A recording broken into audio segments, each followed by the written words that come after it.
গণতন্ত্রের আকাঙ্ক্ষা বারবার পর্যদস্ত হয়েছে।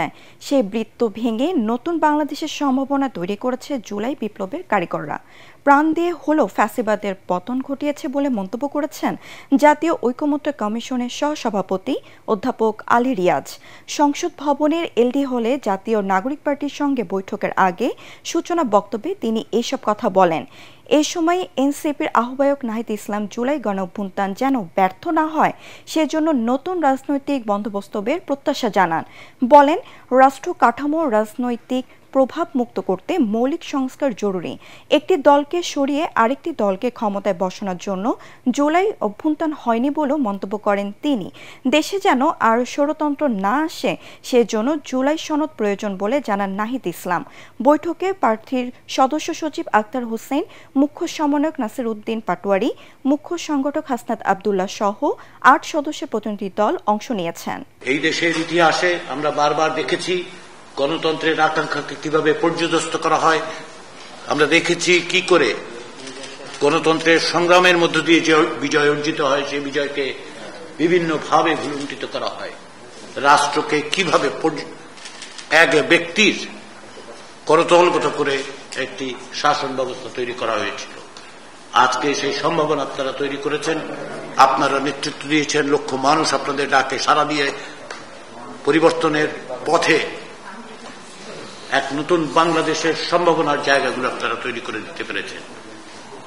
এখন আমাদের কাজ সকলে মিলে যেন আমরা একটি নতুন বাংলাদেশ করতে পারি। জুলাই গণ অভ্যুত্থান কেবল কোন ব্যক্তির পরিবর্তন নয়, ক্ষমতা থেকে কোন একটি দল থেকে সরিয়ে আরেকটি দলকে বসানোর পরিকল্পনা ছিল না, বরং কিভাবে রাষ্ট্রের গুণগত পরিবর্তন করে রাষ্ট্র কাঠামোর মৌলিক এবং গুণগত সংস্কারের মাধ্যমে জনগণের অধিকার রক্ষা করবে এমন একটি গণতান্ত্রিক রাষ্ট্র ব্যবস্থা প্রতিষ্ঠা করার আকাঙ্ক্ষা ছিল সেই জুলাই গণ অভ্যুত্থানে।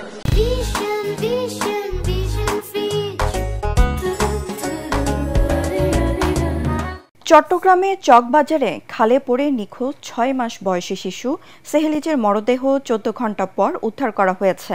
সকাল 10টায় দুর্ঘটনাস্থল থেকে প্রায় ৯ কিলোমিটার দূরে নিজ বাড়ির কাছাকাছি জায়গা চাকতাই খাল থেকে শিশুটির নিথর দেহ উদ্ধার করা হয়। ফায়ার সার্ভিস, নৌবাহিনী, আনসার ও পুলিশ সদস্যদের টানা অভিযানের পর সকালে চাকতাই খালে ভেসে থাকা অবস্থায় শিশুটির মরদেহ দেখতে পান স্থানীয়রা। পরে সেটি উদ্ধার করে তার নিজ বাড়িতে আনা হয়। এর আগে শুক্রবার রাত 8:30টার দিকে চকবাজারের নবাব হোটেলের সংলগ্ন এলাকার শিশুটির মা ও দাদির সঙ্গে বাড়ি যাওয়ার সময় ব্যাটারি চালিত অটোরিকশা সহ হিজড়া খালে পড়ে যায়। স্থানীয়রা রিকশা চালক, মা ও দাদিকে উদ্ধার করলেও নিখোঁজ থাকে শিশুটি। সিরাজগঞ্জে উৎপাদিত পাবদা মাছ ভারতে রপ্তানি করে প্রচুর বৈদেশিক মুদ্রা অর্জিত হলেও গণঅভ্যুত্থানের পর মাছ রপ্তানি বন্ধ রয়েছে।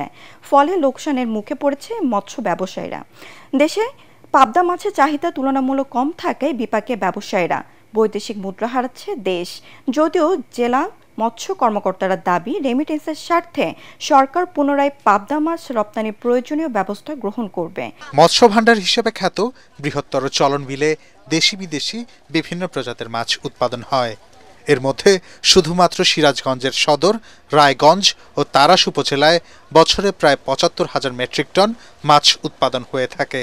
জেলা মৎস্য অফিস বলছে, সিরাজগঞ্জে মোট উৎপাদিত মাছের মধ্যে ৭৫০ মেট্রিক টন উৎপাদন হয় পাবদা মাছ।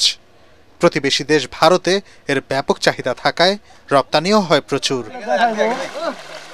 জুলাই গণ অভ্যুত্থানের পর ভারতে মাছ রপ্তানি বন্ধ থাকায় মাথায় হাত এই জেলার মৎস্য চাষীদের।